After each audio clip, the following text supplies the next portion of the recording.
Happy Sunday, T Squad. How are you guys doing? I hope you guys had an amazing weekend.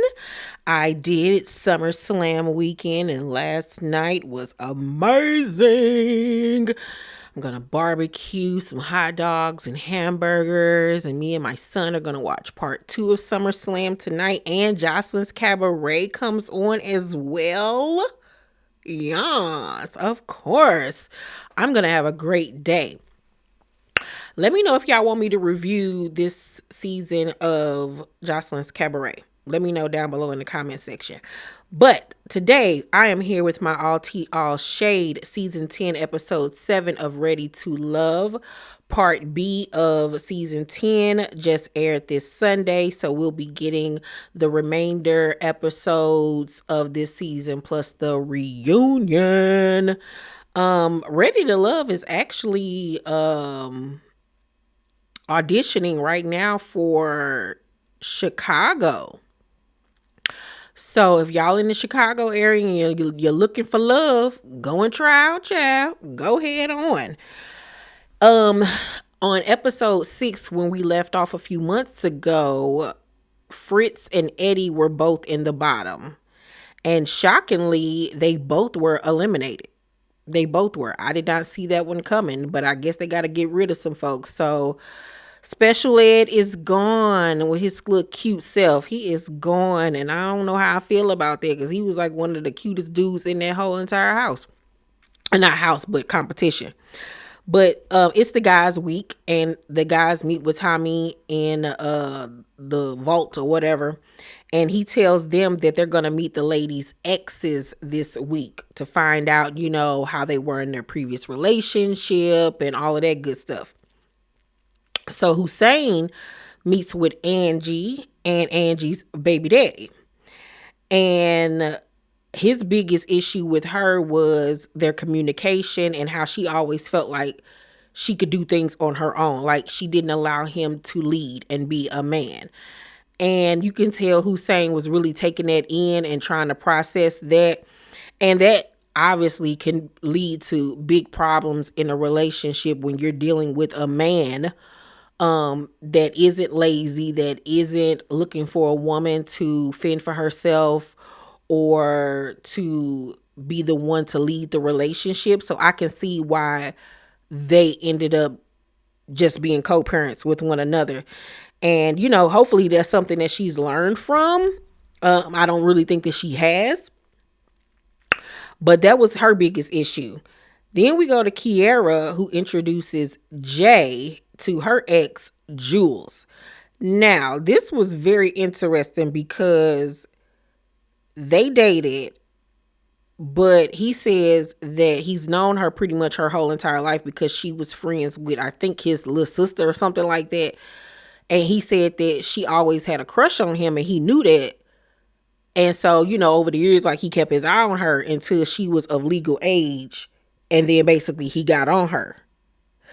But they have a 9-year difference. I mean, 9-year age difference. I can't talk. So when he was 18, she was 9. So I'm so confused as to, okay, a 9-year-old had a crush on you, but you knew at 9 that she was gonna be that girl. Like, cause how are you looking at her in a schmexual way or an attraction way at 9? Like, maybe he meant like when she got like in her teens or something, he knew that she liked him. I don't know, but it was kind of weird. But right off rip, before Jay even arrived, I knew that he was about to be on some BS, and I knew that he still liked her. So, he says that she used to be a humble servant, but basically is materialistic now. And she was like, wait a minute, I ain't never been no humble servant. He was like, to the Lord. That's what I'm talking about. She's very into church and things of that nature. But he was like trying to look girl her. You know what I'm saying? Like, I don't know if he was trying to sabotage it so dude wouldn't like her. But he was very cocky and came across like an a-hole. And he basically let it be known that he been waiting on her, still is waiting on her. And I don't know. It didn't seem to me like she was interested in him anymore, but he made it very clear that he's obviously still attracted to her and want to be with her. And it seems like she was the one that got away or whatever. And Jay in his confessional was kind of shocked that this is her ex. He's like, what is going on here? Like, dude was a lot. He was a lot. He was kind of corny to me and cheesy. Like, scammer vibes, like not scammer vibes, but like sleazy boyfriend scammer vibes, if you get what I'm saying. Like, I wasn't feeling him neither. I was shocked that it was Kiara's ex as well. I'm like, this is what you liked? Oh, I guess, child. Shanice introduces her ex Augie to Cisco, and they dated in college, and he says the reason why they didn't work out is because like she was always about her business and that she was on the go and she was traveling, and he wasn't ready back then. Like, he just wasn't really ready. Cisco kind of felt like he was painting her to be like picture perfect, like there was really nothing wrong with her, and that was kind of a red flag for him. But I'm like, how is that a red flag? I mean, every relationship ain't toxic or drama filled or end horribly. You know what I'm saying? Like, I don't know. But Rose introduces Husieen and Cam to her ex, Kaylin. And he says the reason why they couldn't work out is because he couldn't give her his full attention because he has 3 children. And I was like, okay, well, that makes sense. But as the lunch went on, Cam felt like Kaylin was trying to make Rose come across like she was perfect, like there was nothing wrong with her or anything like that. And Husieen ended up feeling the same exact way at the end of the date. But the question of her spirituality comes up, and Cam asks her, does she really need that from a partner? And she was like, yeah. And he was like, I don't know if I could be going to church like that, because he don't really believe in, I guess, God. I forgot. I don't know if he an atheist or what. But then Rose switched it up and was like, you know, I'm the most understanding woman you'll ever meet in your life or whatever, basically making it seem like she can work with it. And I was like, I ain't like that, Bernie. Because, like, stand on your convictions. If you want a man that is religious and that believes in God, don't try to compromise on that, because that's what women tend to do. A man will tell you blatantly, I'm not into church. And you hear, I can fix him, or I can get him to Christ, or I can get him into church. And then when you get in a relationship and then you waking up on Sundays and he's still in the bed and you like, are you going to church with me? And he was like, no, I'm going back to bed. Then you got an attitude. But he already told you what it was from the beginning. And I feel like she's trying to compromise to get a man, and she's compromising her religion. And I don't agree with that. Like, if he not into church, it's a deal breaker. It's a deal breaker. Point blank and the period. So, Cam at that point wonders, like, is she being real? Because she compromised so easily. So Tay has Cisco and Khalil come out on a date, but her ex couldn't come. And the other exes that she was in a relationship with are in relationships now. So of course they couldn't come. So she was like, you know, well, whatever questions y'all got to ask for me, I'm willing to answer. I would answer just the same way as I would if my ex was here. So they asked her, like, what are things that she don't like in relationships? And she was like, she don't like snoring. And she admits that she can be defensive at times or whatever. Cisco says in his confessional that he felt like he was the third wheel on their date. And just based off her body language, how her body was turned towards Khalil, that she was more focused on him. He was a little jealous, you know, and he even said, like, I feel like I'm a third wheel. And she was like, no, that's not the case or whatever. But I don't know. I was very shocked that he kind of like fell back and felt some type of way, you know. I don't know. He say he don't have a problem with competition, but low key, I feel like he do. So Sahara links with Cam, And she doesn't have an ex to come with her because her last ex passed away. And he felt really sorry for her. You could tell they got a connection. Something in my spirit is telling me that they're going to end up together at the end of this, because I think he really likes her. Angie and Cam go on a date, and she, however, does not introduce him to her baby daddy because she says that she wants to get to know him more. They had just started, catching a vibe and talking to each other, whereas Husieen and her already had built a rapport where she felt comfortable enough to introduce him to her child's father.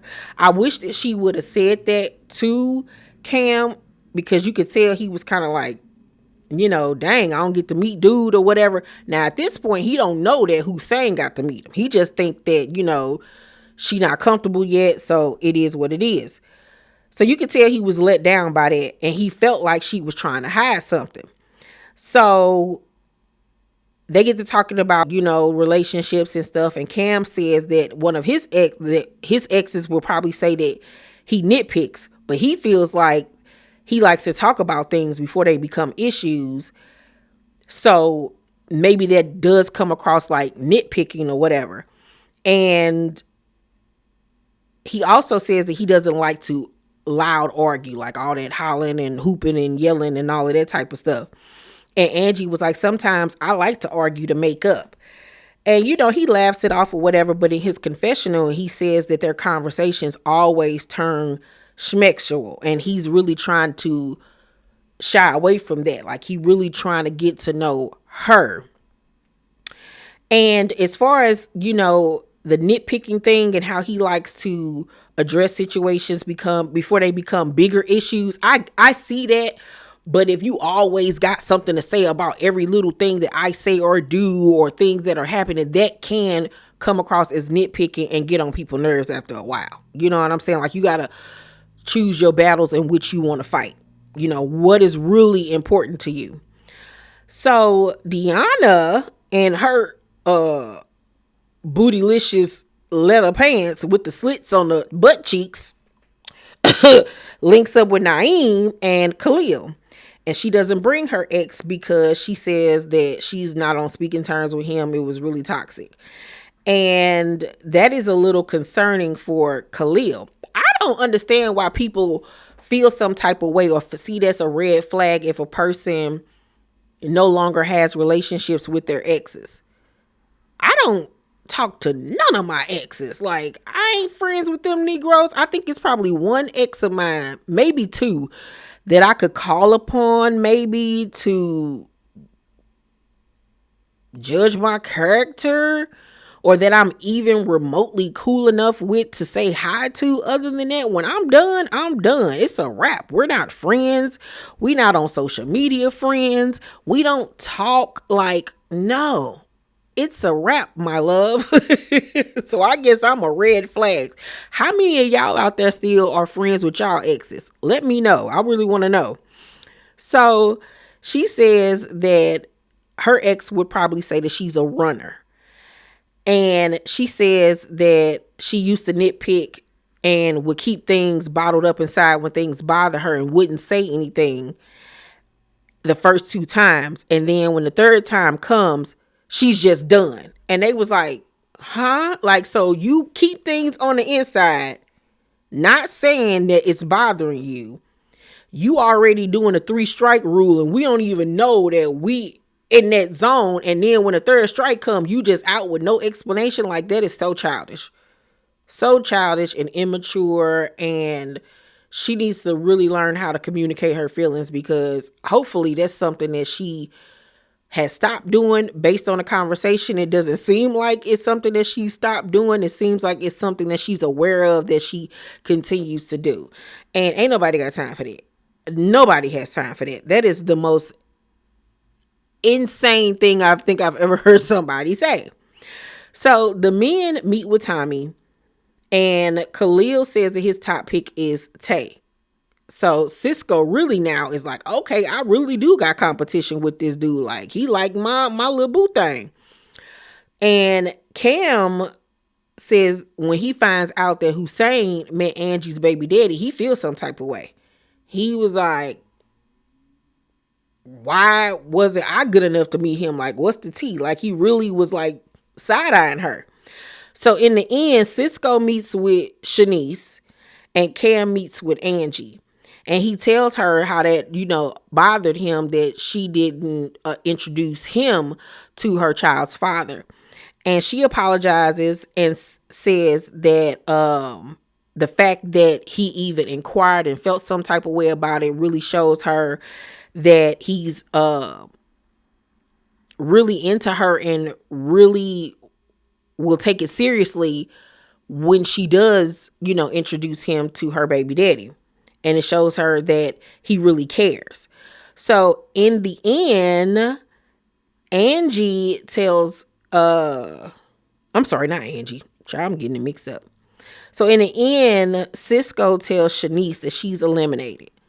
And what was funny is that he was the one that got really emotional because he really did care for her and she really did pour into him and give him words of encouragement. And he got emotional and, teared up and everything. And she was like, maybe my journey here wasn't about finding love. It was, to pour into you and help you out, and she was like, I know how you feel about me. I know how you care about me or whatever. Like, it's fine. We're good. And I really like their friendship. Maybe if things don't work out between him and Tate, something could work out between them two. Who knows? But my biggest thing with Cisco is getting up on his feet, child. I really feel like he in the wrong atmosphere. Instead of being on Ready to Love, he need to be on Let's Find a Job. Or a better one, like, but Shanice is gone and Angie is still in the running for being able and ready to love. This was a cool episode to come back. I still don't like the fact that they broke the season up into halves. I don't think that it was really necessary and that this is not the type of show that you need to break up into halves, but whatever. I'm going to give episode 7 of season 10 of Ready to Love a C+. It was cute. I'm ready to see what's going to happen with these couples. Y'all let me know down below in the comment section what y'all thought about this week's episode. Did you tune in? Let's talk about it down below in the comment section, you guys. Please make sure to thumbs up this video, subscribe to my channel, and turn on your post notifications so you know my videos drop. I love you, T Squad, and I will see you all on the next video. Bye.